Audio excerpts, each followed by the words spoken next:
మా ఇంట్లో ఇది వండితేనైతే అందరూ కడుపు నిండా తింటారు. చికెన్, మటన్ కన్నా ఎక్కువ గూడా నాకైతే ఇదంటేనే ఇష్టము. అదేంటో చూపిస్తాను చూసేయండి.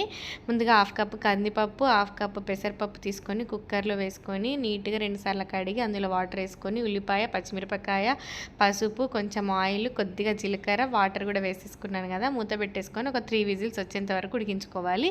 అది ఉడికే లోపైతే ఇటు పచ్చిమిరపకాయలైతే కాల్చుకున్నానండి. ఇలా కాల్చుకొని వేసుకుంటేనే చాలా బావుంటది. ఆ కాల్చుకున్న పచ్చిమిరపకాయలు ఒక బౌగన్‌లో ఏసుకొని అందులో దొడ్డుప్పు వేసుకొని చేత్తోటి బాగా పిసుక్కోవాలి. అవి పిసికిన తర్వాత చింతపండు నానబెట్టుకున్నానండి. చింతపండు రసం వేసుకొని అందులో కొంచెం ధనియాల పొడి వేసుకొని పక్కన పెట్టేసుకున్నాను. తాలింపు కోసం అయితే ఎల్లిగడ్డలు దంచుకొని ఈలోపైతే పప్పు ఉడికిపోయిందండి. అందులో కూడా సాల్ట్ వేసుకొని బాగా మెదుపుకున్నాను పప్పు. ఇక నేను తాలింపు 2 పప్పులోకి, చారులోకి కలిపి తాలింపు పెట్టుకుందామని ఒక కడాయి అయితే పెట్టుకున్నాను. అందులోనే కొన్ని వడియాలైతే తీసి పక్కన పెట్టేసుకున్నాను. బ్యాట్లు కొన్ని, అలాగే చల్లమిరపకాయలు కొన్ని వేయించుకొని పక్కన పెట్టేసుకున్నాను. తాలింపు అయితే పెట్టేసుకున్నానండి. ఆవాలు, జీలకర్ర, ఎల్లిగడ్డ, కరివేపాకు, ఇంగువ వేసి తాలింపు పెట్టేసుకున్నాను.